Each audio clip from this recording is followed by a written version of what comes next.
போடுறத இவ்வளோ சர்க்கரை போடுங்க, அப்படி ஒன்றொன்றுலேயே கண்ட்ரோல் கொண்டு வாங்க.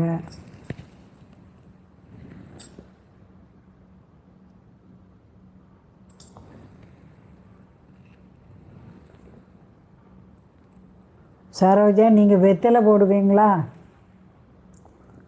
வெத்தலை வாங்குங்க, ஒரு 4 மிளகு வச்சு சவைச்சி இறக்குங்க. தினமும் நல்லா மென்று இறக்கிருங்க, சளி போயிடும். ஆகாரத்தை எல்லாம் சூடாக சாப்பிடுங்க, குளிர்ந்த ஆகாரத்தை சாப்பிடாதீங்க. வெந்நி சூடு பண்ணி ஜீரகம் போட்டு கொதிக்க வச்சு பானையில் வச்சு குடிங்க. போடுறத இவ்வளோ சர்க்கரை போடுங்க, அப்படி ஒன்றொன்றுலேயே கண்ட்ரோல் கொண்டு வாங்க.